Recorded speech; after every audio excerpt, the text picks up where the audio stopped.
It wasn't easy, but Jake Wright managed to get through traffic and hold off Adam Blocker to claim his 8th victory of the season at the Big Joe Show Spectacular at Donington in the Lionheart IndyCar Series, presented by First Medical Equipment, and maybe, finally, take a stranglehold on the championship battle.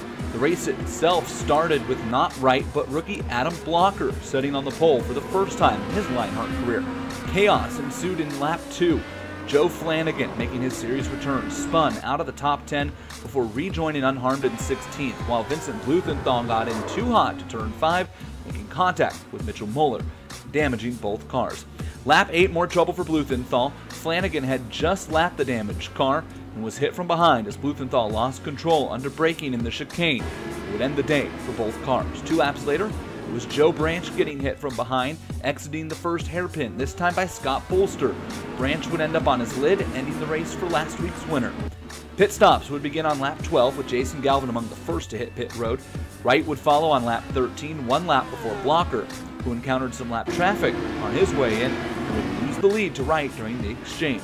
Blocker would use lap cars to close in on Wright, and on lap 22, made a move in turn 5, but Wright would hold him off on the outside. Blocker never had as good an opportunity as that again. On the next round of pit stops, it was Dan Guerin who made the first mistake of the top 5 cars. Guerin caught speeding on entry, picked up a 15-second penalty, and dropped him down to 5th. Wright and Blocker held station while Dustin Wardlow and Andrew Kinsella benefited from that mistake. Wardlow's holiday wouldn't last long, though. A screen stutter problem caused the Candyman to spin in the chicane with 12 to go. It would also drop Wardlow behind Kinsella, who found himself miraculously in 3rd. Not be a quiet race to the end, though. Both Wardlow and Guerin less than 2 seconds behind the Canadian rookie. Duo would quickly begin to pressure Kinsella before the hold-your-breath moment of the race with 5 to go, when Wardlow would get the run into the chicane and throw himself up the inside of Kinsella. They'd go side by side through the chicane, down to the Melbourne hairpin, where Kinsella was now on the inside. Guerin thought about making it 3 wide, but then thought better of it, leaving Wardlow and Kinsella to power through Melbourne side by side till finally Wardlow got the better of Kinsella into Goodhart's. Guerin would then pressure Kinsella as Wardlow pulled away. Guerin would try one last time in the final corner, but it wasn't to be. Kinsella holding on for the 4th place. Up front, it was all Jake Wright who once again led the most laps en route to a victory over Adam Blocker, with Wardlow, Kinsella, and Dan Guerin in tow. Engineered to win, built to last. Nothing beats the feel of a true hydraulic braking system in the world of sim racing. HPP's hydraulic braking pedals and their accessories set the standard for simulation racing. For more info on HPP and their products, head to hppsimulation.com. And for more on the Lionheart IndyCar Series, go to lionheartracingseries.com.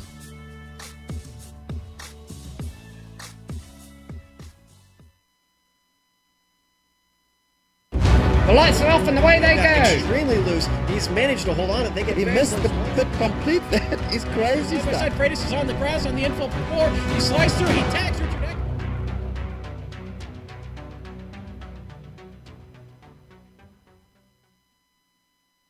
For these drivers, it isn't about the largest purse in Lionheart history, it's about keeping the memory of Dan Weldon alive. Any one of the 42 drivers can win, but to do so they will need speed and determination. Rookies must battle hardened veterans, and all must conquer an assortment of roads and ovals. On the inside, can he make it stick? He loses momentum. No, he cannot make it stick. Race pulls ahead. There's nothing they touch. The winner is going to be Big Joe. No, it's Stouffer. I called it wrong. He's going to try to close the door out of pit exit, and I think he has to.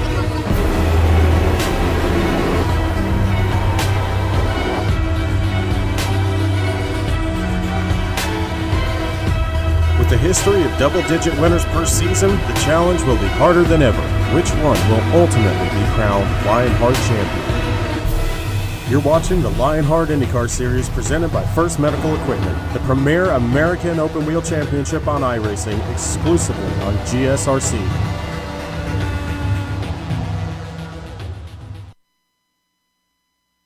With apologies to Paul Simon for adulterating his classic lyric, they all come to Race Road America. Presented by First Medical Equipment, the Lionheart IndyCar Series returns to Wisconsin for the Lock Precision 100. It's the penultimate round of 24 on the Season 5 schedule, and all the simulated DW12 open wheel action can be seen live as it happens here on the Global Sim Racing Channel. From the Badger State, welcome to Von Hansen's Countdown to Green. Over the next 15 streaming award-worthy minutes, GSRC will furnish you with all the storylines, all the stats and facts you'll need to fully appreciate the Lock Precision 100 that will immediately follow. As always, side by side in the press box to bring you our Word's Eye view is yours truly, Bill Soupson, joined by Sean Crackers Ambrose. In the production van, the best director in sim race broadcasting, Amjad Yaman, armed with cameras provided by the Ansel Adams of iRacing, GSRC's own Dougie Beard. Considered the premier fixed setup racing league for the Dallara DW12 on the iRacing service, the Lionheart IndyCar Series honors the memory of the late Dan Weldon. Road America is a staple on the Lionheart IndyCar schedule, having come here the previous 3 seasons. If past performance foreshadows future events, then Jake's Wright's Season 4 win here in the Flaming O's 100 is a sad harbinger for drivers such as Dan Guerin and Andrew Kinsella, both of whom still hope to catch the reigning champion in the points race. Crackers? This is the first time the series has ever double-dipped and scheduled back-to-back road courses. So tell us about the extra scoop that is Road America. Well, folks, before I talk about the track, let me remind you that everything on this Countdown to Green show is brought to you thanks to Von Hansen's Meat Market. That's right. Since 1983, Von Hansen's has delivered personalized, full service in a friendly, old-fashioned meat market environment. They offer a large and ever-expanding selection of meat products and menu ideas ranging from casual gatherings to special occasions. For more information, please visit vonhansens.com. And, of course, with the holidays here just around the corner, give them a ring. I'm sure they've got a lot to offer. Now, let's talk about the track here, Wisconsin. Well, beautiful Wisconsin, a place Les Paul, Stevie Miller, and Liberace actually called home. 240 acres here near Elkhart, Wisconsin. They opened this place in 1955. It's 14 turns. It's a long one, 4 miles, 6.5 kilometers. The track is laid out strategically to many of the adjacent hillsides next to the track that could provide natural viewing areas, of course, but being over 60 years old, Road America still maintains its original configuration from when they opened it here in 55. The best way to get an idea what this place is really like is to jump on board the GSRC DW12 and take a lap around Road America.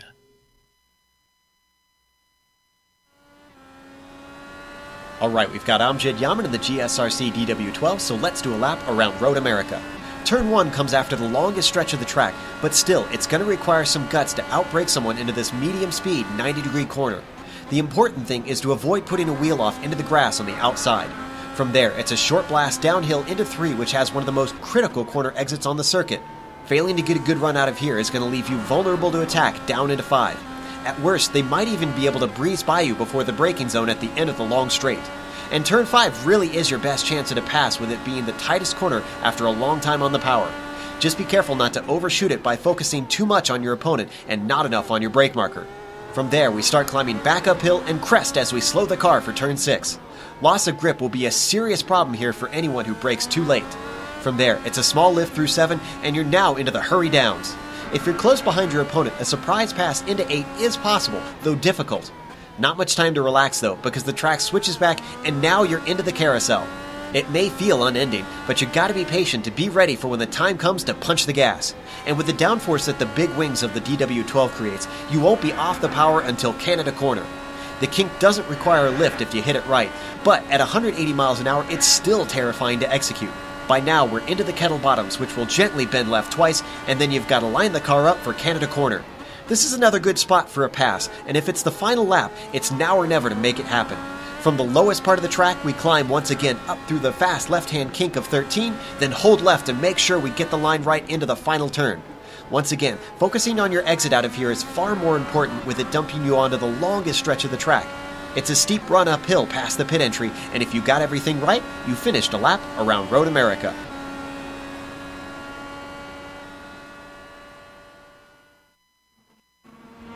Joe Peak doing what few do better, and that is talking us around a road course, this time the 4 miles that is Road America.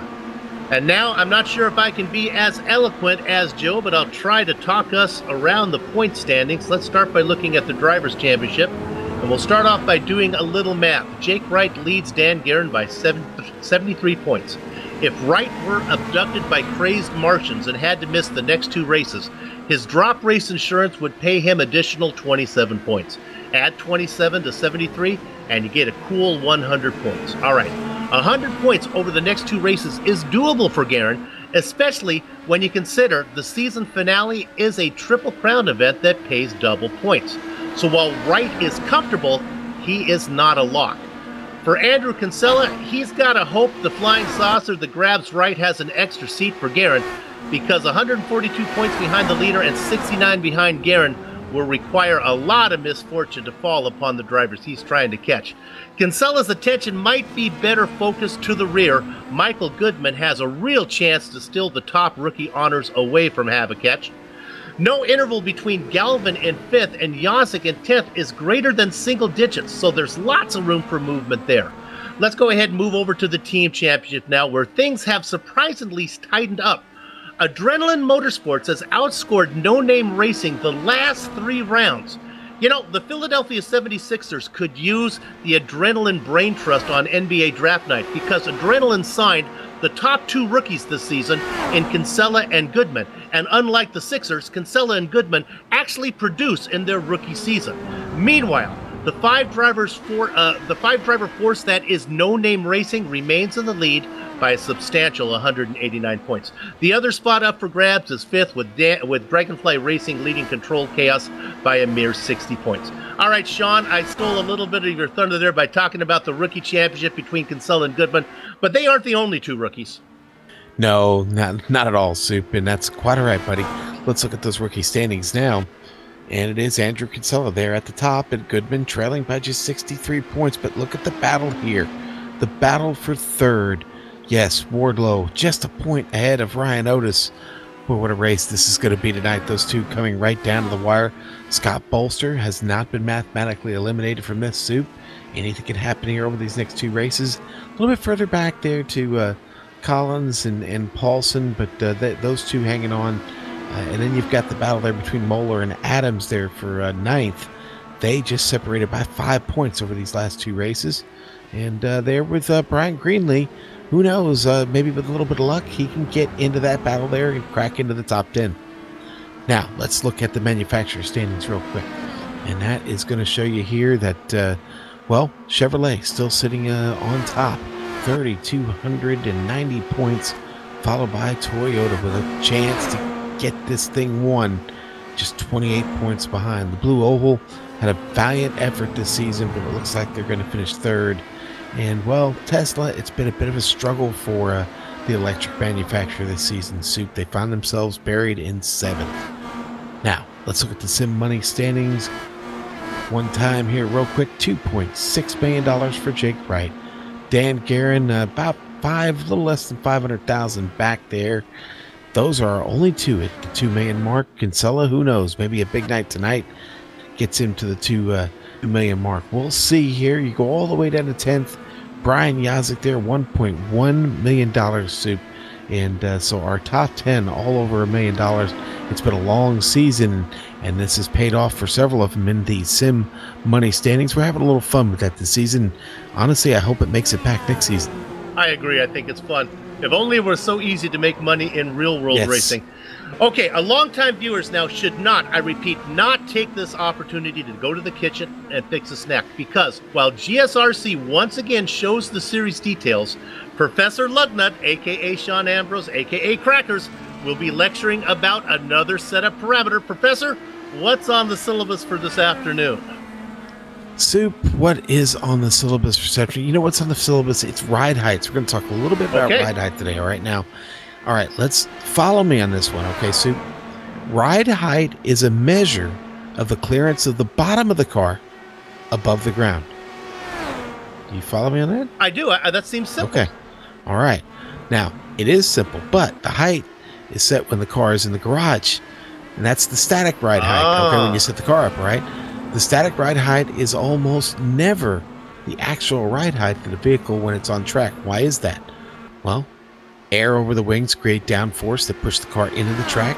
The faster the car is going, the greater the force. Bumps and curbs, of course.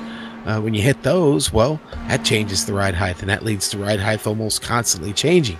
Now, what do you do to combat that? Well, the underside of that DW12 body is sculpted to create downforce, but not a lot of drag. Now, the closer the car is to the ground, of course, the more downforce.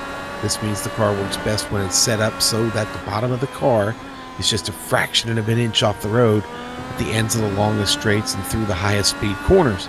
Too low, however, and the bottom of the car will just hit the ground, which does what? Well, it cuts off the air to the underside of the car, making it loose. And that downforce just starts to skid, so it's a delicate task for engineers to balance these variables when they're setting up the cars. And I imagine if you got Robbie Gordon or Danica Patrick in the cockpit, you'd have to adjust for that as well. just, you know. Thanks, Soup. That's well, yes, you would have to make many adjustments. You and I would need some extra strength springs, I would think. Okay, now no talk about the series details should be complete until we talk about the prize money, which is something. The prizes here are something you just can't ignore.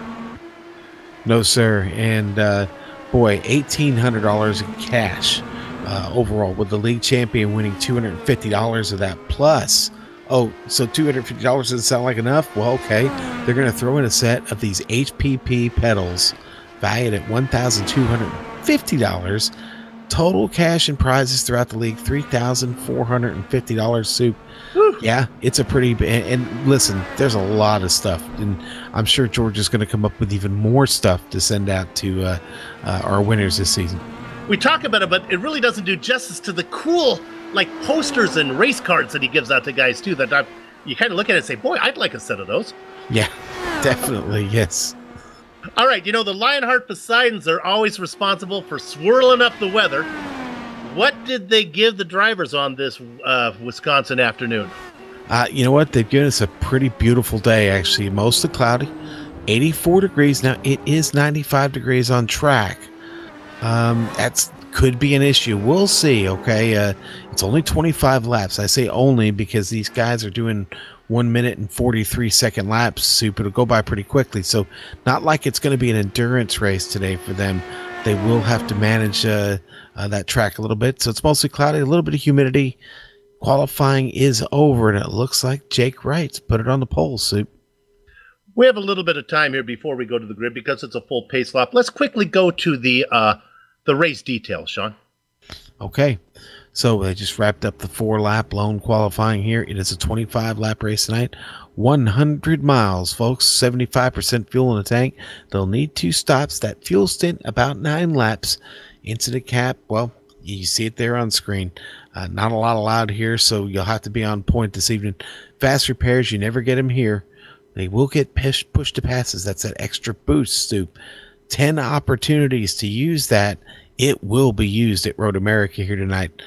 Local yellows only. What does that mean? Well, if somebody's off track or in the middle of the track, a yellow flag will come out, but that does not stop the race for a full caution.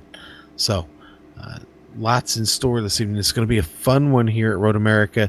That push to pass, like I said, it's going to be a factor this evening, Sue. Let's squeeze in one more overlay before we go to the grid, and it is time for the final round of the Patrick Taylor Memorial Tournament. It's the number 2 seed Dan Guerin versus the number 4 seed Michael Goodman. Now remember, each round consists of 2 races, the serve and return. Best result advances. In Donington, the event there was Guerin posted a 5th place finish. So what does that mean? Well, for Goodman to win the tourney, Goodman must finish inside the top 5 and ahead of Guerin. So we'll follow their progress throughout the race. And, of course, this tournament is in the memory of Patrick Taylor. All right, Sean, that got us through everything. Why don't we run down the starting grid? Oh, wait a minute. Before we run down the starting grid, I have one more piece of business to do. Because when it's time to go racing, there's nothing beats the feel of a true hydraulic braking system from HPP Simulations, designed and manufactured in the USA on state-of-the-art CNC equipment. What's CNC equipment, you're asking? Well, that is computer numerical control. That means that every piece of HPP hydraulic pedals or their accessories, that's how they can set the standard for simulation racing, because this isn't Bubba in there with a hand drill like saying, let's go a smidge up or a scotch to the left. No, this is precise, computer numerically controlled equipment, and that's why you're going to get some good equipment from HPP hydraulic pedals and accessories. For more information, go to hppsimulations.com. John, they told me not to improvise, but the season's almost over. What are they going to do? Fire me? I got one more race left. Let's go ahead and do the starting grid, huh? Two at a time, buddy. On the front row. Look at these guys. They were good last time out of Donington. Jake Wright and Adam Blocker. Yes, sir. And row 2 is going to be Justin Weaver and Dustin Wardlow. Rookie Michael Goodman in 5th, inside of rookie Andrew Kinsella in 6th. Row 4, Brian Put It Out Yazik and Dan Guerin. The man with one name split into 2, Christopher in 9th, Joe Branch in 10th. All right, row 6, Jason Galvin and Bobby Mikas. Baker's dozen spot, Woody Mahan, Ron Hacker.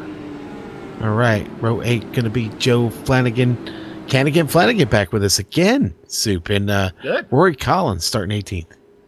In 19, it is Brandon Lincoln and Ian Adams. All right, and row 11, Dave Barber and Eddie Tutwiler. Brian Greenlee and Tony Shaw in 23rd and 24th.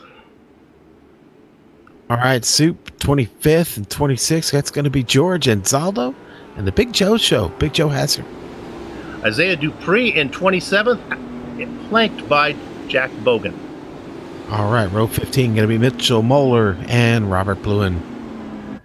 Then we go into the next driver in 31st position, Peter Edwins and Kane Lasky. All right, and then we've got the row 17, Scott Bolster and Scott Johnson. Bart Workman and Matthew Mercer, with finally Brian Beard in the 37th spot. I could be wrong, but I think we might have missed Samuel Ryman and Pierre Neidendegla in 15th and 16th spot. Maybe not. I ended up on the wrong set of 2 for all the way down there, so if not, then I apologize. They get a little extra love from us. Pierre Neidendegla. Math on our strong suit. No, it is not. I have lots of requests from iRacing. One of them would be if they could cut this pace lap down in Road America to perhaps a half lap. But it gives us plenty of time, Sean, to do what? Let's look at our onboard cameras real quick. Let's shoot on over that. Dave Barber with the Lock Precision onboard camera. Fly safe, fly lock. There he is. The retired guitar player, Soup. That's retired. That's good. That's going to benefit him. He did say it actually was. Let's jump on over now to Michael Goodman, the AGR Motorsports onboard camera. Goodman, one of the G's there, along with Galvin. And then we'll go to Dan Guerin. Dan Guerin back with the Barber financial onboard camera. So much at stake for Dan this evening. Let me take away before they go to green. Take a quick look at Pierre Neidendegla. Last round, we were remiss by not mentioning that he made his 75th career start last time. So congratulations to Pierre. But right now, let's focus on our leader, Jake Wright, as he works his way through 14. We've got 25 laps scheduled racing here today. We expect 2 pit stops. Look for the first stop to be around somewhere between lap 9 and 13 maybe. Pace car pulls in. It's a long straightaway.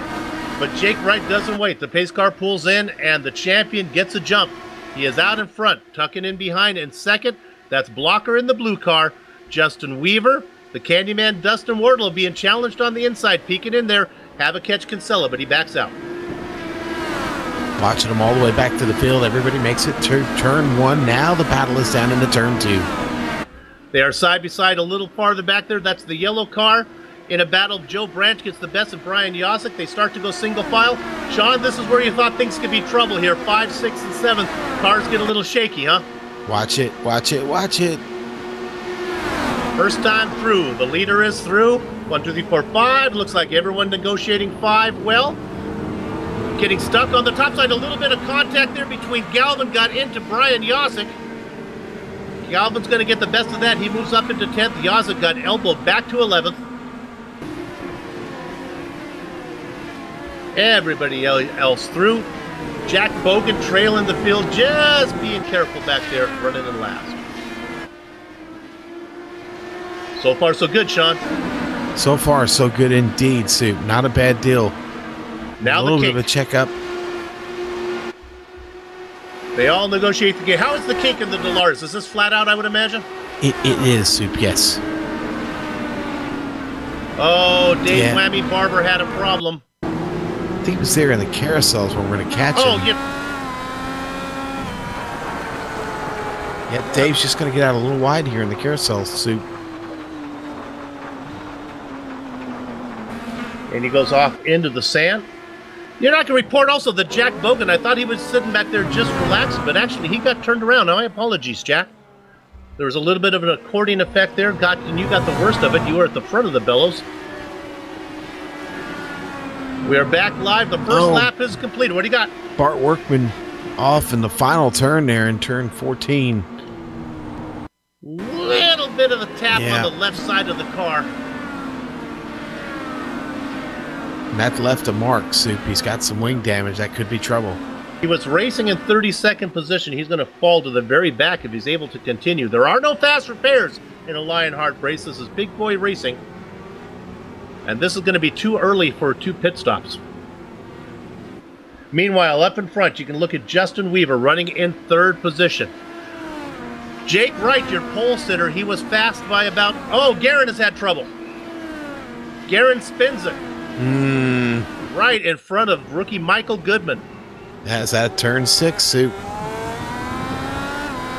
was racing in 6th position at the time. He gives that up. You said it, Sean. You thought those were going to be the tricky corners. Yeah, I really thought they could be a problem. Now we're looking here. This is Mercer and Bloom. We're still on replay. We'll see what happens here, and we're still looking at. You're looking at Bluen running up there. Yeah, you know. There it is. There's the mistake from Bluen. And Dave Barber was off the track just up in front of him as well. Mercer spins to stay out of the way, and they both go off. A lot of trouble farther back. Up front, pretty quiet, with the exception of Guerin.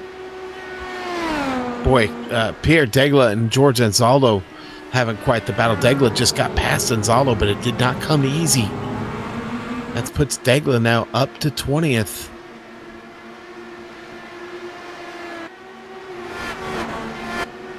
The driver who started at the very back, Brian Beard, is up 6 spots. Ian Adams, another driver, up 6 as well.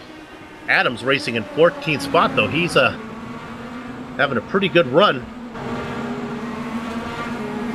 You can look in on Adams right now. He's got some drivers in front of him. That's Woody Mahan in 13th, and Dan Guerin recovering after his spin, racing in 12th. We can stay on this battle, but it's all going on behind Jake Wright, who's opened up nearly a 2-second lead over Adam Blocker.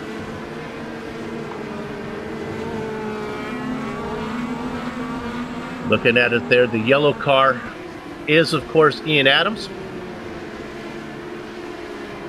Another yellow car behind him. Welcome back in 15th. You see him there, that yellow and white car. Joe Canigan Flanagan. Good to see him returning back to the series after his absence. Soup, this could be a good run here for 8th. Jason Galvin all over Stouffer. Catching him here down into Canada. Got the inside line going into Canada here. Who's going to outbrake who? Galvin's going to send it deep. Oh, they make contact. My goodness, Galvin gets that spot. Stouffer has to back out. He falls into the clutches of Brian Yosick. Yosick has already felt the elbow of Galvin once as he got around him for 9th position. 10th position, excuse me, and now Galvin has done the same to Stouffer, a little less painful this time, but here comes Stouffer back. You're looking at Yosick, you're watching the battle. Stouffer comes in, he gets the run down the straight and closes the door before the first corner.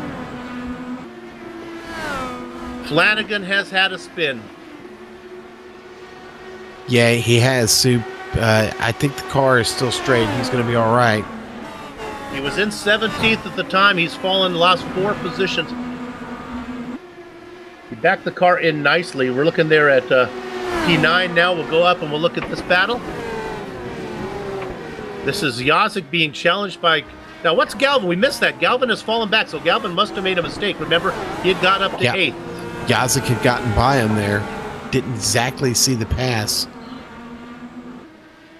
Yazik got him, and also earlier on it was he lost a position down the main straight. We saw that one to Stouffer.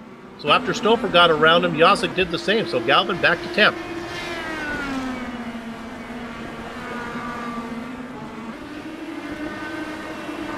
Looking for Ian Adams. There you see him. He looks like he's had an off. He's still trying to find his way back.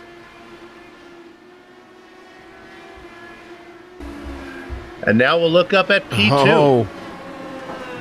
Here we go, Sue. Blocker in the blue car. Justin Weaver in the white car behind.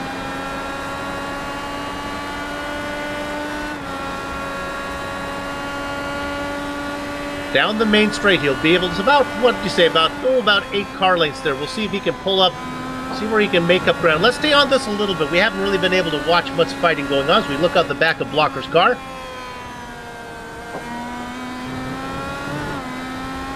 Justin Weaver racing in 3rd. Of course, Blocker looking for that first win.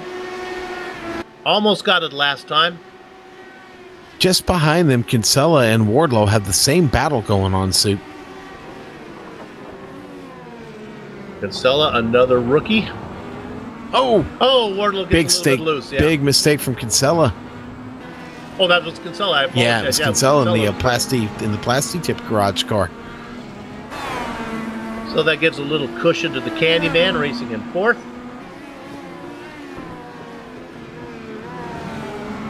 Three-second lead. Jake Wright back to Adam Blocker. I didn't finish it. Did I say Dan? I kind of said Dan, didn't I? Another $1. Yeah, I don't know if you want to go back to Wardlow, but man, he's about to pick up another spot here. I think so. Weaver is he's not steady right now. Honestly, he's made a couple mistakes here. Wardlow really getting to him. That was quite a haul out in the Canada corner. Boy, it sure was.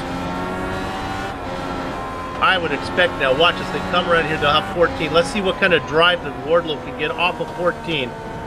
He's only about 2 car lengths. Whoa! He doesn't need a drive. There's a spin, and Justin Weaver pressured into that mistake. I think I'm just going to be quiet now, Soup. I need a good exit out of 14 because Soup's talking about me. Tried to get the power down a little too early. Brought that car around. Don't know how much damage he got here. Oh, that's a pretty good hit.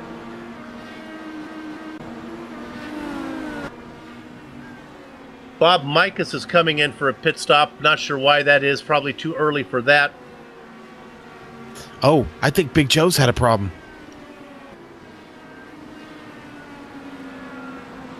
Sure enough. Looks like a self-spin. Right in front of Scott Johnson. Boy, coming out of Canada. And you can see Johnson hoping that car doesn't roll back into him. Johnson gets by. That's going to send him to the pit. And again, with 20 laps to go, they said what you could do 9, 18. I don't think you're there. I think you got to get to at least 18 to go before you can think about doing it. So, yeah, that's a tough break. Yeah, the length of this track really hurts him, Soup. That's all right. I won't make you pay if you don't make me pay the next time I say Dan Blocker. Let's look at 7th right now. This is Chris Stouffer being chased by Brian Yazik. And while that goes on, let's go to Ian Adams, who has just said, we're staying here. Yazik just went off. They're going off so many places we can't cover it.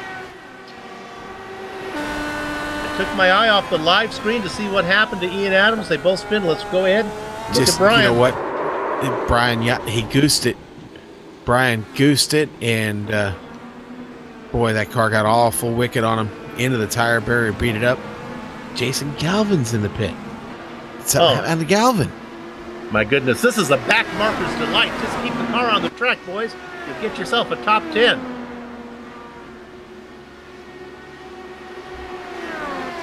Galvin coming in with 19 to go. He could be at the very front of this window. He may be a little bit more than us. Okay. They told us 9. 9 plus 9 means you got to be to at least 18 to go. But now here comes some more. Here comes what Brian Yozik, his really doesn't count, but he's going to try to make it work.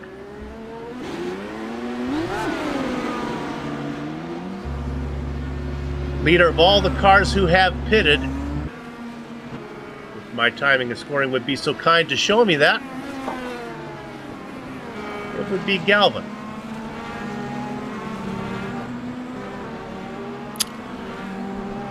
Soup.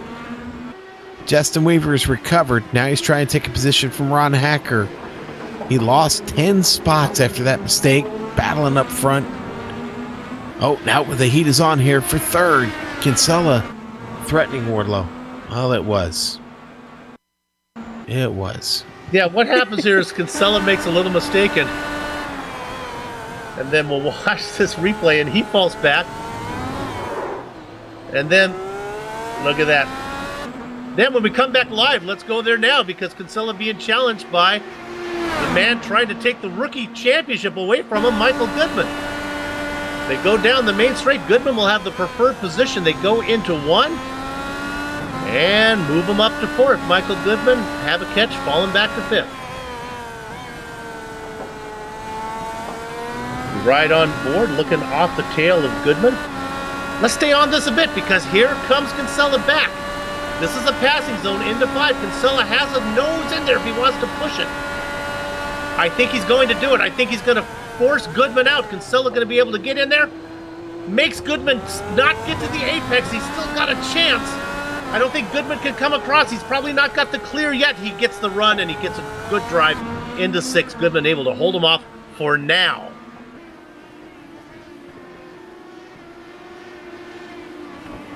More people coming in. Galvin still the leader of all the cars who have pitted, though. Galvin stopped with 6.6 seconds, 37 seconds cone to cone. A lot of the people behind him coming in. Brian, it's not easy being Greenlee, is making his stop.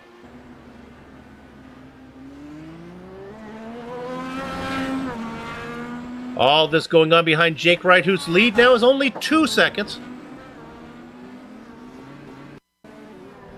Isaiah Dupree had a spin right in front of Scott Johnson. Boy, Johnson has really been seeing a lot of stuff happen to him today.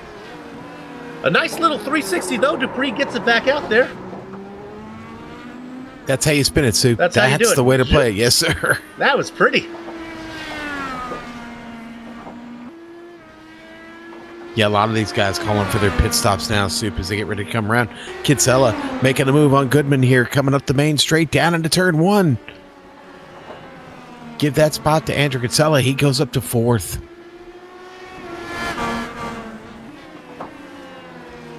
Kinsella now doing the... He's been up and down the standing so much. We have more people coming in. Yes, sir. Ron Hacker, Pierre Degla, Samuel Ryman is in. Woody Mahan. You know, we haven't even talked about Sam. Sam having a solid race here so far to start. Scott Johnson's in. Sam very excited. He's going to be a full-time driver in 2018. We look forward to that. Scott Johnson coming into pit lane, where it's probably a little less hectic than what he's seen in front of him out on the track.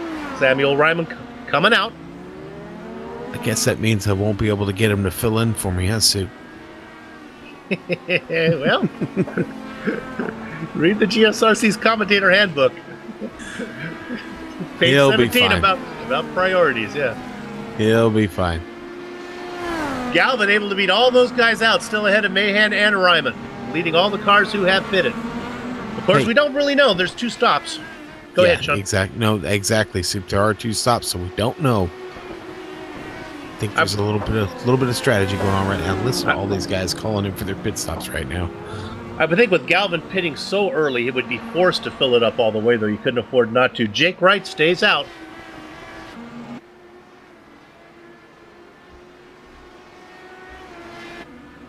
Wardlow, Kinsella, Goodman. The 9 car announces he's coming in. That's Ed King Tutwiler. Joe Branch, Christopher DeGuerin. Wright and Blocker staying out one more time, and they race 1 and 2. Rory Collins was the next car in line to have to come in and pit, and he does, pitting from 10th. Justin Weaver is going to stay out for a while. He still needs to make that stop. He cycles up into 3rd.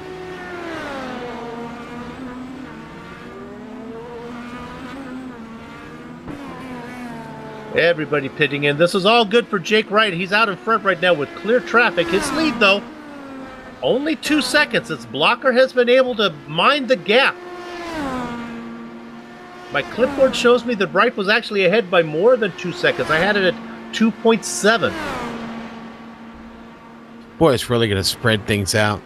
That's the beauty, though, of having a field this deep. So you, even if you do spread out, you still got cars all over this track. 34 cars still racing. The only cars that we have lost are Joe Flanagan and Ian Adams. Here comes your leader. Yep. And Blocker, here comes gonna Blocker. go right in with him.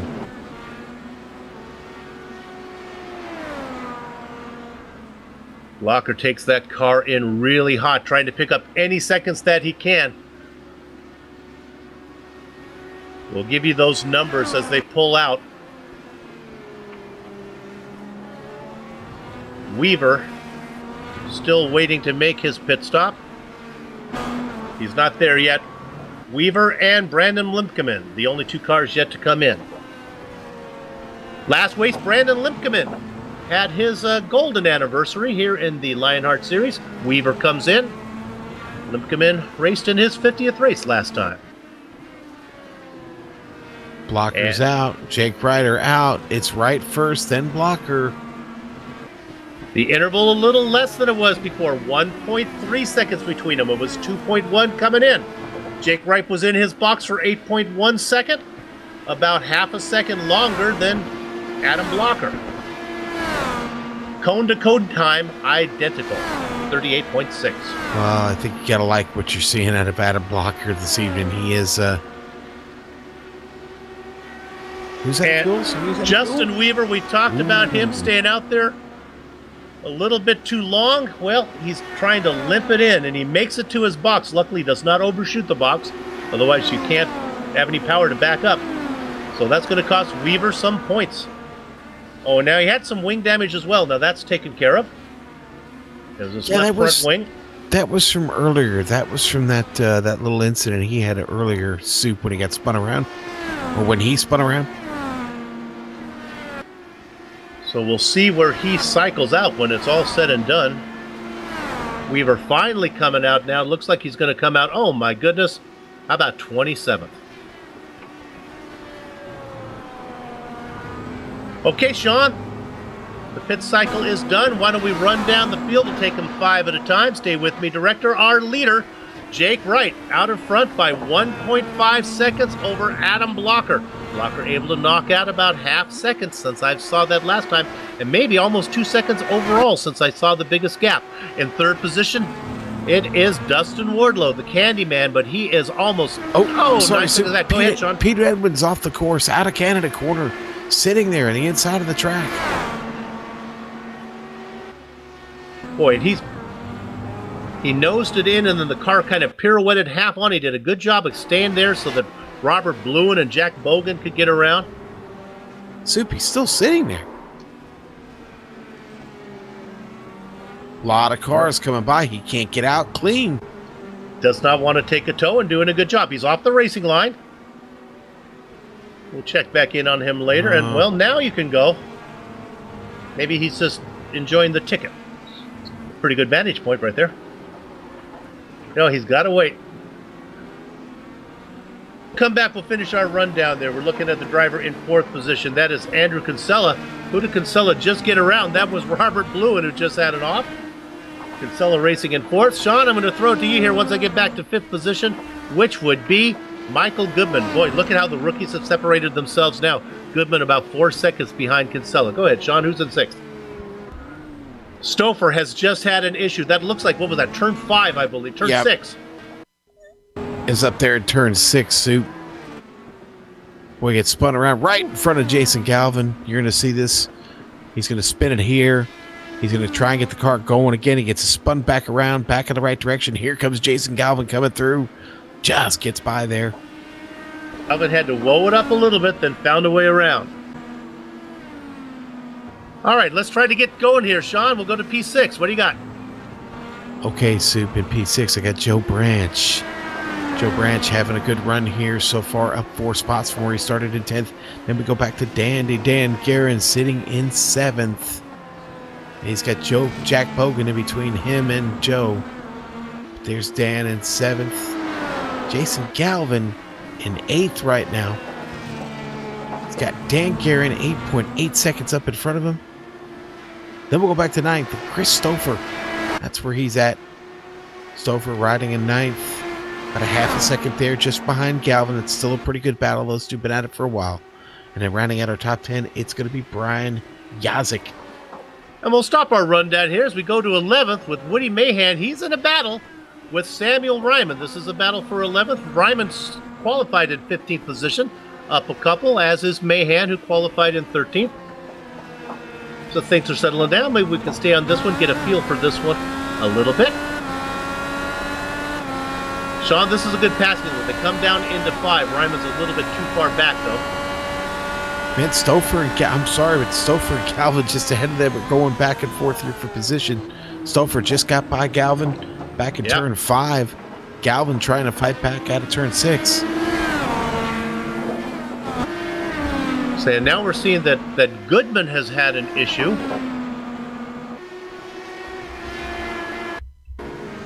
It looks like maybe there was a spin right in front of the. Let's see. I'm looking at Jack Bogan spun.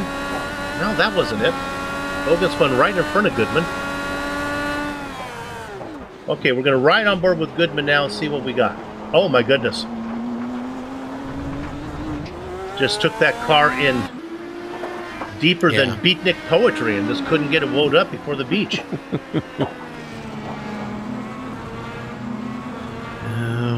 Adam Blocker making this a very, very interesting race, Sue. Look at this. Here he comes. He's almost in a tow here. He sits, what, just about 6/10. That's close. Not close enough. There we go. Now we're up to Blocker, that blue car. He's coming, Sean. He really is, Sue. He really is. Bombs away.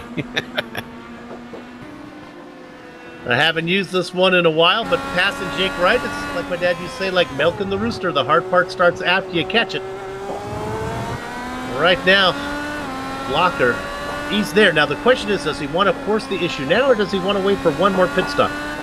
I think maybe Jake, checking his timing and scoring, starting to open it up a bit now. It's very, well, I don't know, we've seen many sides of Jake. We know he's not a dummy, so he's manning the helm there. He's doing what he needs to do to keep Adam in the mirror. These two guys, 11 seconds ahead of the guys who chased. Justin Wardlow is long gone, or Dustin Wardlow.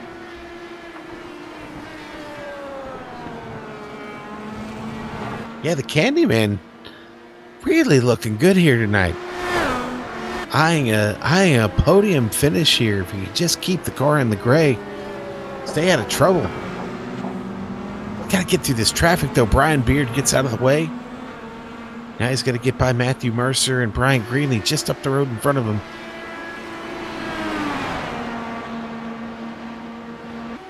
Let's jump back again to the one we were looking, 11th position. This is Woodrow Mahan. Again, Ryman he spent a lot of time in the GSRC's commentator's booth. He should know better. He should either make this pass or drop back far enough so I don't have to keep checking in on him. I'm going to talk to him next broadcast I have with him. Come on, now he's got the run. Let's see. Nope, he's just going to sit back there. No run into one. So we'll check back in on you later, Sam. See if you can make that pass.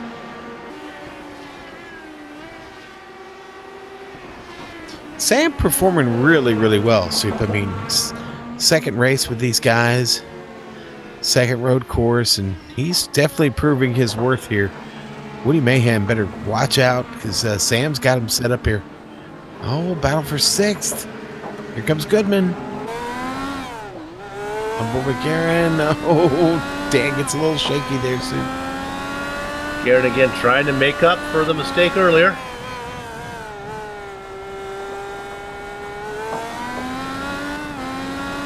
There was another good battle. Let's go. Oh, I lost it. Did it happen? It was Tutwiler, and I guess it was 15th position, 16th position. Tutwiler, I guess he just got around Collins, though. Give those guys a little love. Oh, let's drop back to 18th. Here we go. This is George Anzaldo being pressured by Brandon Limkeman. They go into 6. Let's stay on this one until they go around the carousel. Sean, you said the carousel was kind of tricky in these, huh? Yeah, just a bit. There's certainly grip there, but it is a delicate balance of speed and you know, keeping it on the track. You can't let the car get out into that dirt or grass any way, shape, or form. It'll pull you out there and it won't let you out. Limkeman racing in 19th position, the same spot he qualified in. Not the case for George Anzaldo, who is up 7 spots. He qualified 25th, currently in 18th.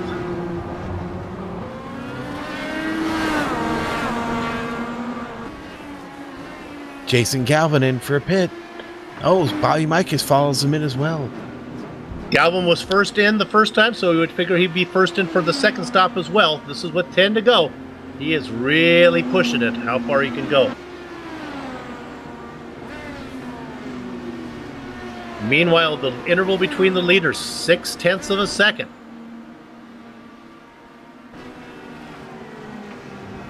Well, Galvin not the only one in that strategy. Rory Collins, Scott Johnson in.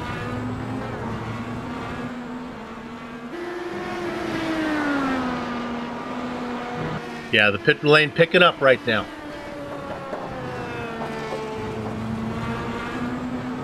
No interest, though, from the leaders as Wright goes by, as does Blocker. Been a really, really well-run race. Sam Ryman still trying to pull off this move on Woody Mayhem back here. Seemed like he was closer than he'd ever been right there. Mayhem in the kind of white and black with gold trimmed car up in front. Here it comes. As they work down in there, force the issue. Ryman, he makes him go a little bit wide, but he's going to be able to hold him off. Woody did a good job of not shutting the door on Ryman because Ryman had his foot inside the threshold. Let's see if they come around this time or if it's pit stop time. Oops, that's how you pass him, just put the pressure on. And since I made that mistake, I'll just pretend like I wanted to do that, and that's just my wide entry into pit lane. I was just about to say that's a nice excuse to come in for a pit stop right there. Here we go. It is now down to, I can give it to you in tenths of a second, 3/10 of a second. How about car lengths? About 4. The blue car, the rookie Adam Blocker, able to hang right with the reigning champion Jake Wright. Hang right with the right at Soup. You know, Jake Wright won this race last year. And they would sure love to, you know, go back to back here at Road America. There's a guy named Adam Blocker, though, that's really giving him a fight. I think Blocker is close enough now that if he can get a good run out of here, it's hard to get a better exit than Jake Wright, but he's about 5 car lengths back and not close enough. I'll come in and take my stop now. Make it a good one, Adam Blocker, and you could steal the lead. Oh, boy. He was able to snake a little bit from Wright last time, but it could be a case of short filling, so it might be a longer fill this time than Jake did. Man, I'll tell you what.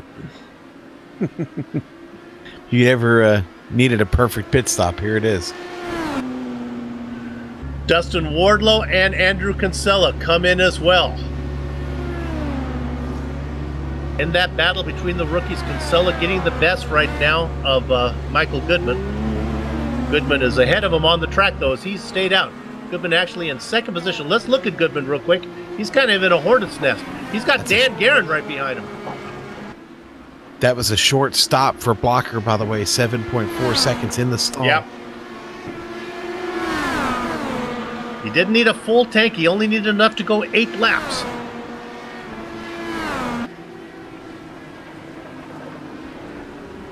Meanwhile, getting out of the way is Dave Whammy Barber for Guerin and Goodman. I'm keeping my eyes on Jake Wright right now. He's getting through the backstretch here, heading on down into Canada Corner.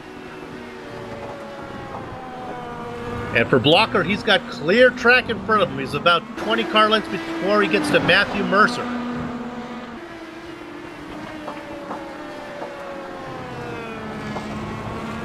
A lot of people announcing coming out. Jake is going to keep going. He's going to forge on here. Jake's last lap a 1:44.2. Goodman's last lap a 1:45.6, so he was faster.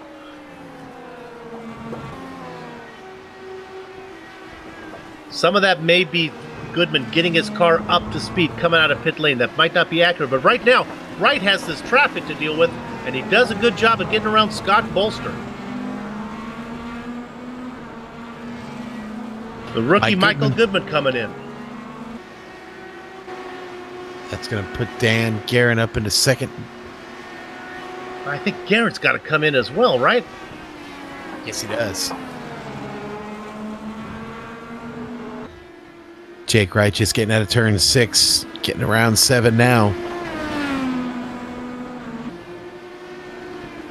The interval from Wright back to Blocker, 36.5 seconds. That's the bogey time for Jake to get in and out. I don't think he can do that. Blocker with nobody in front of him. He's got about another 20 car lengths before he gets to Dave Whammy Barber, who's in a fight with Greenlee. Guerin still racing at second, has got to come in. Guerin has got around Greenlee and Barber. Oh, let's go to Barber. He just spun in Whammy.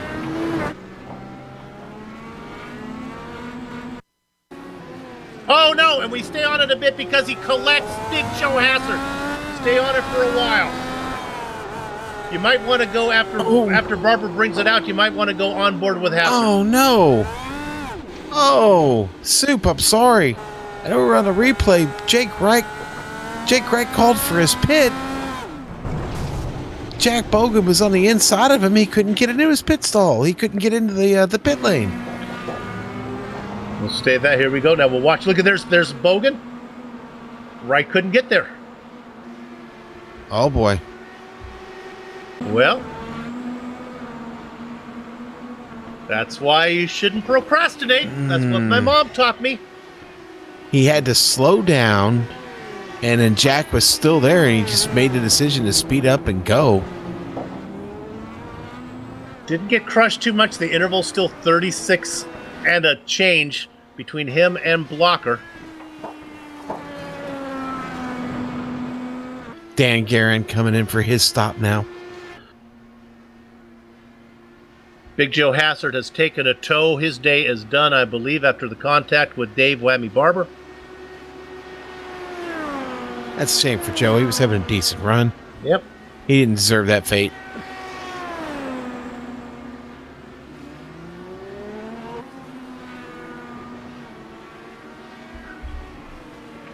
There's Guerin, and this is Joe Branch getting around. Guerin is really slow.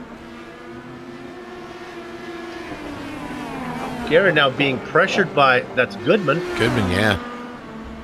Lots of pressure.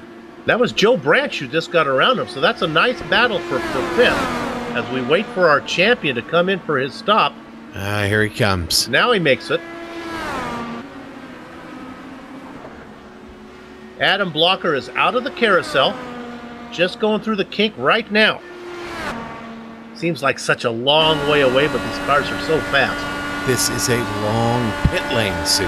Oh, that's a good point. Jake is crawling down it right now. Blocker into Canada. Through 13A. Now the sweeping left-hander to the final corner, and Blocker is on the main straight. I think he's going to get him. I think he's going to get him. Remains in his box. Blocker is coming. Jake's pitting Blocker's out. got him, I think. Wright is coming out. Jake's out. Jake's out. Here comes Blocker. Jake trying to get that car up to full speed. Wright is out. 1.5 seconds, 1.4. The gap continues to shrink as Blocker's a little bit faster. 1.2.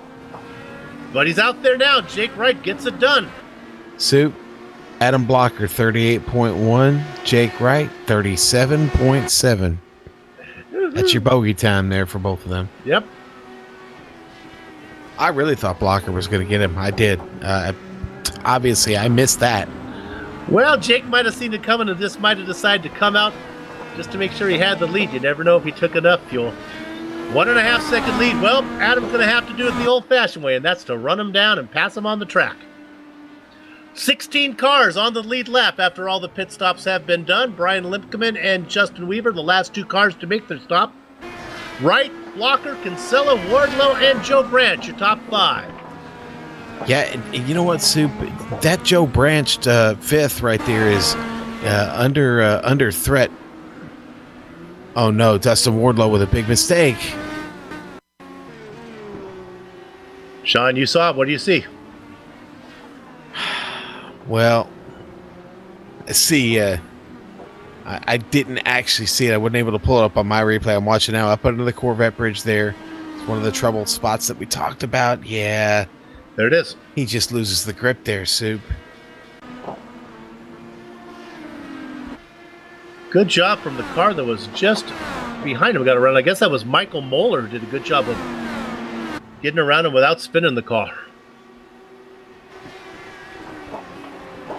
Oh, Mitchell Moore, I apologize.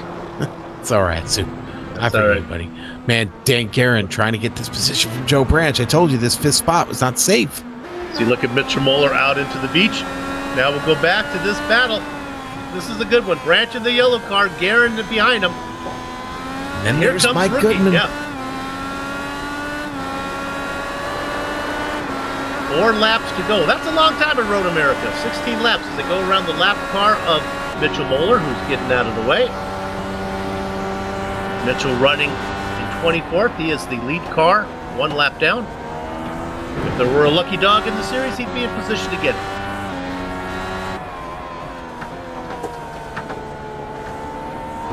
Let's go to the lead real quick. I hate to do it as we're looking at this battle, but this is kind of important.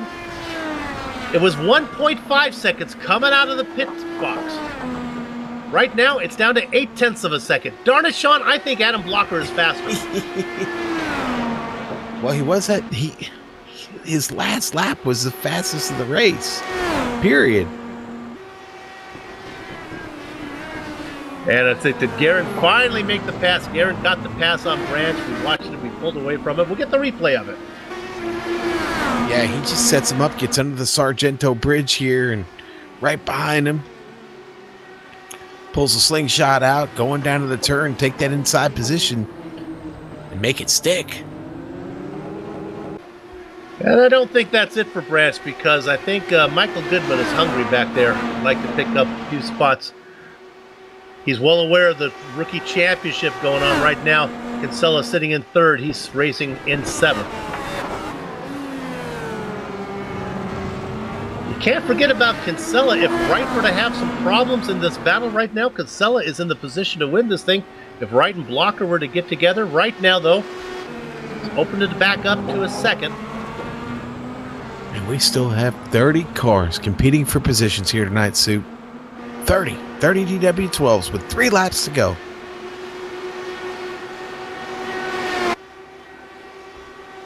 Looking at Goodman now. He's getting the pass, but he's trying to gets it done on the inside of Branch, going into 1, takes it in a little bit deep. Can he get a woed up? He loses his momentum.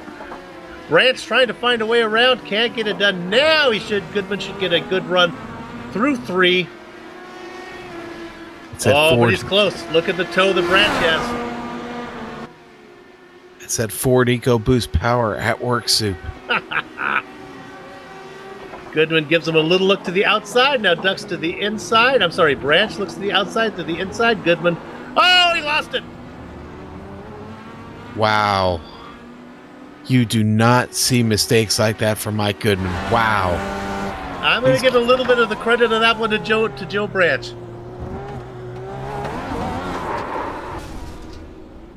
Just, boy, that's just pressure.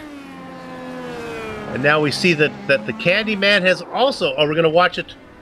Did Wardlow have a problem? Oh, Wardlow did as well. He was racing in 4th spot. Puts it into the alfalfa, but he gets it back out, loses the position to Dandy Dan Guerin. Guerin now moves up to 4th. Yeah, but Wardlow not giving up here. He's still fighting back for that position. Dan Guerin, a little bit of trouble out of Canada there. Had to reel it back in. He's able to do it. Getting through 14 here. Up the hill. See if Wardlow's got the arrow to do it. Let's stay on this battle. I'll just report that Wright has opened it up to 1.2 seconds on blocker. Let's stay on here with Guerin and Wardlow. I think Wardlow's going to get him if he has a run. He's going to duck it in. There it is.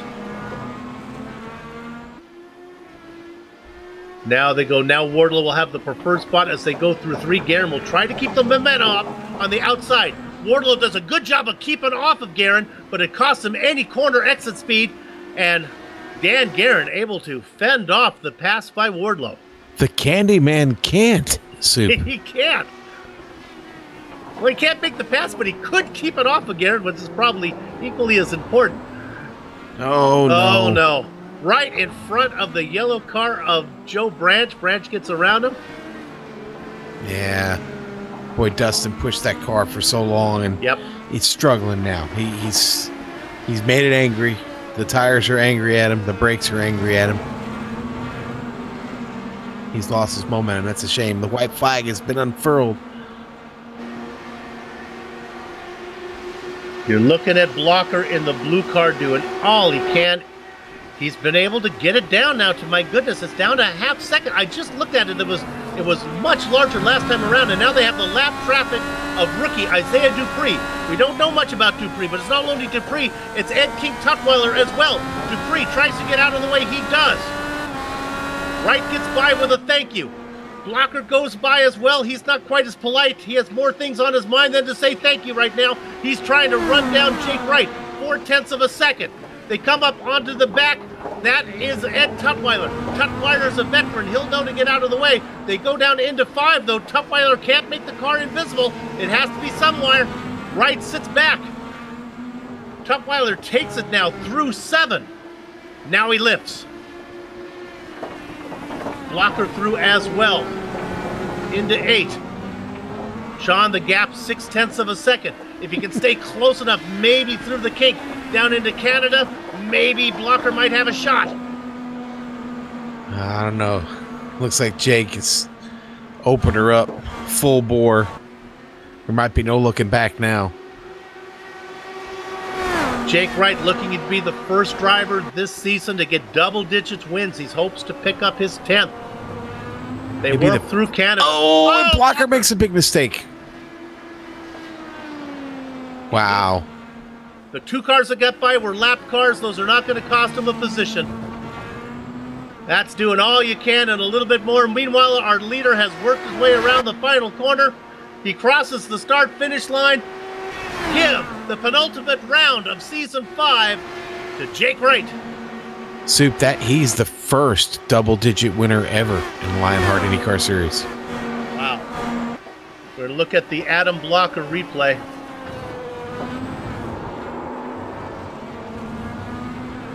Nothing ventured, nothing gained. As he loses 2 spots to lapped cars, he comes across in 2nd. Rookie Andrew Kinsella gets 3rd, ahead of Dan Guerin. We'll see if we can pick up some battles that might still be out there. Branch and Wardlow look safe. I think everybody is safe. Weaver and Hacker, maybe. I don't know if Hacker's going to be able to catch me. He's a little over a second out, and they've got a car the Matthew Mercer car in between him, so that might be done. Yeah, we're looking there at Stouffer, who's going to come across in 8th position, ahead of Jason Galvin. Workman and Limpkeman maybe. As we look at that, Ryman gets 10th. There's Bob Mikas in 11th. Hacker. Yeah, Weaver. oh, hey, you know what? Watch this here. Let's watch this. We got Workman. Brandon Limpkeman coming out of the last turn, and Limpkeman kind of flubs it a little bit there, coming out of 14. Darn it. What could have been? Maybe still. It's a long way down there. Yeah.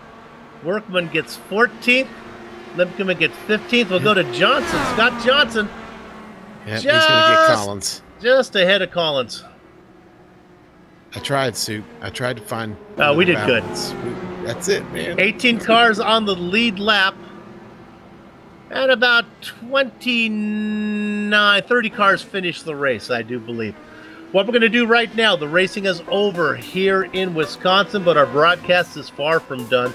We're going to take a short break, then we will come back to launch into the Lock Precision Rocketry post-race show, where we'll run down the entire finishing order of the... What's the name of our race here today? Sean, help me out there. I got to tag and think with the right thing. I'm not going to break until I tag the race name. Soup. I'm not going to break because it's here. Before we go to break, we're gonna tag it with the Lock Precision Rocketry 100. There we go. Lock Precision 100, yes, sir. Okay, well, there you have it. We'll be back in a few. All right, you're no help. See you later, boys.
Welcome back to the Road America. As we launch into the Lock Precision Rocketry post-race show. Soup and Crackers here to review the Lock Precision 100. That's right, that's the name of the race, the Lock Precision 100 that you just saw here on the Global Sim Racing channel. You know, this is the 4th consecutive year the Lionheart Series has come to Road America, but for over 30 years, the name Lock Precision has been synonymous with mid to high-powered rocketry. Lock Precision manufactures a full line of high-powered quality precision fit components to meet your building, repairing, and customizing needs. For more information, please visit www.lockprecision.com. And remember, fly hard, fly safe, fly lock. I think they stole that slogan from Joe Peak there. I don't know if that's true. Just realized that. Let's go ahead and run down your finishing order of the race that you just saw finished up. It was Jake Wright. He goes double digits. Sean Ambrose, my partner, confirms the first time this series has ever had a double-digit winner. He wins his 10th one today. 6 seconds ahead of Adam Blocker, who did everything he could. A final spin on the last lap made that gap a little bigger than it actually was. Andrew Kinsella, your top rookie, comes home third. Dandy Dan Guerin, close enough to keep Jake Wright honest as we go to our season finale in Fontana. Joe Branch, the Candyman Dustin Wardlow goes 6th. Brian Yasek and Chris Stouffer go 7th and 8th. 9th and 10th belong to Jason Galvin and GSRC's own Samuel Ryman. Sean? Samuel Ryman in his second race finishes in the top 10. That's got a nice ring to it, Soup. Watch out, guys. 11th, Bobby Mikas. Good run for him. Justin Bob and Weaver, 12th. 13th, going to go to Ron Hacker. Bart Workman. Bart Workman started this race in 34th. He finished 14th today. I'd say that's a pretty good show. That's how you do it. Brendan Limkeman up 4 spots. He'll finish 15th. George Ansaldo. He'll take that run. 16th place. 17th, got to go to Rory Collins. Scott Johnson, another driver who came from very deep in the field. He started 33rd. He'll finish 18th. 19th, Eddie Tutwiler. And Isaiah Dupree making a run this evening at it. He'll come up 7 spots and finish 20th. Top 20, always nice for the rookie. Tony Showen in the blackjack position. Double duck spot goes to Mitchell Moeller. Brian, not easy being Greenlee, is going to finish ahead of Robert Bloom for 23rd and 24th. In the quarter century markets, Matthew Mercer.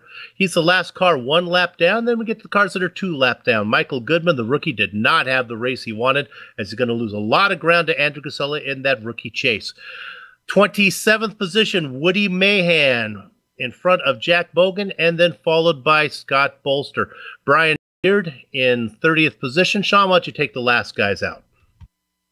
All right, Soup, I'll do that now. And then it's going to be 31st, Pierre Degla, with a tough run tonight. Dave Barber, 32nd. The Big Joe Show will finish 33rd. 34th to Pete Edwards. 35th, Joe Flanagan. Ian Adams with Big Trouble. And Kane Lasky actually did not run this evening's Soup. So Kane will not be credited with a start or really a spot here on the grid. So that being said, Soup, it is time to talk to our winner, Jake Wright. I have the winner, but not the points champion yet. He's not far enough away with double points coming up at Fontana. He still has to finish this thing out. Jake Wright, congratulations on the win. Boy, you were really bugging me there. Every time I thought you were running away with it, then Blocker would run you down. Yeah, tonight was pretty back and forth. This was one of the most intense road course races of the season, I think, which you would think Road America might be a little bit easier since it's a nicer course to drive. It's not as difficult as, say, a place like Donington, but man, the racing between Adam and I was just so intense, and the pressure was real tonight. You know, we saw your second pit stop there. We started to get a little bit worried. It looked like you wanted to come in, and then the pit entry was blocked. Did we have that right? It was, but the idea was to do the opposite of what he was going to do, so it worked out fine. I had the fuel to make it, so it was just meant to happen that way. Looked like you were pretty smooth. We saw a lot of top names all have trouble. How about you? Did you ever come close to losing it? I don't know if I did or not. I felt like I did a few times. I was definitely pretty cautious about it, because last night I lost it in turn 8, so that was my most cautious corner, but I don't think I had any huge scary moments, but I certainly felt I was on the edge. Well, congratulations on the win. Congratulations on a great season so far. One more to go, but ovals are always tricky, and it's a double points race. Good luck when we go to Fontana. Thanks, guys. See you there. Jake Wright, he has positioned himself where he wants to be. I would think if you asked him at the beginning of the season, would he like to be 100 points ahead or so going into Fontana? I think he'd take it, Sean. Yeah, Soup, I think you're right. I think he would take it. I'll tell you who else is going to take it, and that's Adam Blocker. Adam, you were taking it from Jake Wright, but you were giving it back, and man, it seemed like you were primed to take that spot away from him. What happened there in the end, buddy? Well, I was able to keep good pace with him, which I was kind of surprised with because my lap times weren't as good as what I was running in practice, but I guess those weren't either. But I had saved like 8 push-to-passes for the last 10 laps, and then I had 6 for the last 3 laps. So I was ready to make that last couple lap move, and I just never got a good enough run, good enough chance. Simple as that. Yeah, and it was really close. I was kind of surprised I was able to keep with him that well, but didn't really make a mistake all race. He didn't either, so we pretty much finished like we started. But well, actually, I did make one mistake, but that was on the last lap. But that's just because I was pushing. I knew I only had one chance left, and so I was just gonna push, really hard. And if I spun, it didn't really matter because we had such a big gap to the cars behind. So, but yeah. Yeah, you were digging right there, and of course when you did spin, a little scary because you don't want to spin and wreck, and you were able to avoid doing that. So, and you had a good cushion. All right, where did you get caught out at this track tonight? What was the real trouble spot for you? The trouble spot for me was, or the sketchiest corner I would say, is the corner after the Corvette bridge and then the left-hander before the carousel. I spun twice at the left-hander in the carousel, before the carousel in qualifying. So I had a really nervy qualifying, and I felt like I could have done way better there. But yeah, there's a bunch of corners of this track that can catch you out, but they're kind of deceptively difficult if you're driving on the edge. But yeah. And this set, would you say they were on the edge? Not. I mean, the set was pretty stable. It's just that I know I had a hard time at first when I was practicing. I would spin mid-corner because I was having trouble keeping the car balanced when I was getting off the brakes. And I heard other people say the same thing, but I think that's just a product of the fact that you have to run really low downforce at Road America because it's there's so many straight line. You spend so much time on the straights. Well, Adam, congratulations on a podium finish here tonight, and we look forward to seeing you in California in about 4 weeks. Yep, looking forward to it. Just want to give a shout out to my team. We did a good job, 3rd, 2nd, and 5th. Joe Branch went from 10th to 5th. That's good stuff. Yes, sir, it is. And again, congratulations to you and the team. Thanks a lot for coming in. Yep, thanks. All right, Soup. That was Adam Blocker. You've caught up with Andrew Kinsella. Andrew, I got to think you're happy with 3rd place. We watched you. You had a nice battle early on with your the guy you're in the rookie championship race with, and that was who would that be? That would be Goodman. Yeah, that you were fighting there. You finally lost him in the pit stop. Yeah, I'm extremely happy with 3rd place. Racing with a little bit of a heavy heart today. My grandmother passed away yesterday afternoon, so I'd like to dedicate the podium to her for sure. But yeah, the PlastiDipGarage.com car was it was really good all race. I had a couple moments, one when I was trying to pass Dustin there, but I definitely felt like he and I were very similar on pace, and I guess he just had that moment in the pits, and that was all it took for me to get by, and was able to hang on for 3rd, and I think this is probably the best road course I've run all season long, so I'll definitely take that. Yeah, that's what I was just going to ask you. You probably consider yourself better on the ovals, wouldn't you? I guess you would say that. Yeah, I'd say so. I'd say that Jake and Adam are just on a different planet right now, and depending on the circuit, Dan and Dustin certainly are as well. So just being able to be up there with those guys today, it was great. Well, congratulations on the win. Condolences for you losing your grandma. She's watching. She likes the 3rd place, so she's happy about that. Thanks, Soup. Andrew Kinsella, our 3rd place finisher today. Sean? Yes, sir, Soup. And I've caught up with Dan Karen. I want to talk to Dan real quick. Dan, good afternoon, good evening, and good morning, sir. Congratulations. 4th was tough to pull off here tonight. How you doing, buddy? I'm doing all right. Wish I could have finished just a little bit better than that. Try to keep Jake a little bit closer to me, but after a spin to rebound back to fourth, can't ask for a much better finish. Yeah, we hated to see you spin. Thought you were in a little bit of trouble there, but you did recover well. And boy, that was so important this evening. That we're coming down to the wire. Dan, you're not out of anything yet, buddy. This is still your opportunity here. Yeah, he needs 111 to clinch, and I'm 90 back. It's going to take a pretty big miracle, is what I told him. It's still there. You never know. You never know, Dan. You still got to run these races, right? It's not over till that checker falls. Well, Dan, listen, hey, I've known you for several years now, and I know we've had a couple chances to talk since your mom passed, and from GSRC, all the guys here at the network, and I know all of your friends at Lionheart, we've been behind you, and our condolences to you guys. I know it's been tough for you, and I know it was pretty tenuous times there for the weeks leading up to that, and I hope you're doing well and rebounding from this well here.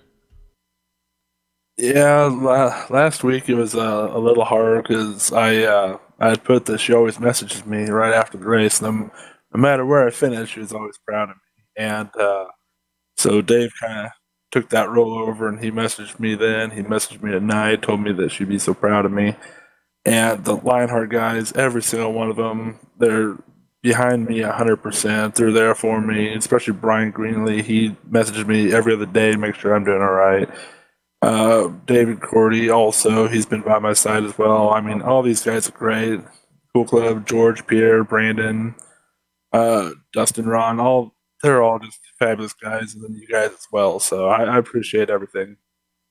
Well, Dan, I appreciate the fact that you were able to get that out and share that with everybody. And hey, buddy, we'll keep holding a good thought for you guys. And again, congratulations with a fourth place finish. Take a week or two off from this, and we'll see you in several weeks back in California, buddy. We will see you then, Sean. Thanks a lot. All right, and that is Dandy Dan Karen there, Soup, and it's really a pleasure to talk to him this evening. Wish him well, and Soup, I wish you well. We get a little time off from this for a bit, so but the race at California, you better be back here, folks. You don't want to miss this finale. I know Dan Guerin considers Jake Wright making a mistake about as likely as that Martian abduction that I started the show with, but it could happen. Certainly there's also the ever unpopular equipment problem, so you want to check back in with us. We'll be off for a little while. It'll be December 13th, I believe, when we come back for the final round. But let's thank the people that make this possible. First of all, how about the good guys at First Medical Equipment? You know, they've been the source of medical supplies and equipment in Burlington, Iowa area for years because of their superior commitment to provide the absolute best in product quality and customer service. For more information, please visit firstmedequipment.com. How about HPP simulations? Nothing beats the feel of a true hydraulic braking system in the world of sim racing. Designed and manufactured in the USA on state-of-the-art CNC equipment. Now, I've told you what CNC stands for, so I don't need to elaborate on that. But what you do need to know is HPP hydraulic pedals and their accessories set the standard for simulation racing. For more information, please visit, where do you think? HPPsimulation.com. Crackers? The holidays are coming. Do you need some meat in your life? Well, Von Hansen's Meats. We want to thank them for sponsoring the Countdown to Green, the new old-fashioned meat and butcher. The new old-fashioned meat market and butcher shop. Can't believe I flubbed that. We also want to thank Lock Precision Rocketry for sponsoring the post-race shows Fly Hard, Fly Safe, Fly Lock. Thanks to everyone at the Lionheart IndyCar Series for organizing the series and contracting with GSRC to broadcast it. And special thanks to our race sponsor tonight, Dave Whammy Barber, the man at Lock Precision Soup. Thanks to the company's equipment and software you see on the screen right now that we use on the broadcast. And of course, the original music you heard today is thanks to two people, Eric Echolm and Casey Lalonde. See the screen for how to contact each of them. The Lionheart IndyCar Series will return in 4 weeks, December 13th, for the final jewel and the Triple Crown, the Double Points Lionheart Championship 300 from Auto Club Speedway. GSRC will be there, and we hope you join us. If you'd like to find out more about GSRC, your best bet is GlobalSimRacingChannel.com. We're also on Twitter at GSR Channel and Facebook. Just type in Global Sim Racing Channel, all one word. You'll find us there. Finally, on behalf of my partner, Sean Crackers Ambrose, our director, Amjad Yaman, and our camera artist, Dougie Beard, I'd like to thank all of you for watching. With that said, we're off to have fun, storm of the castle. So until next time, race clean, race hard, and we'll see you on the track.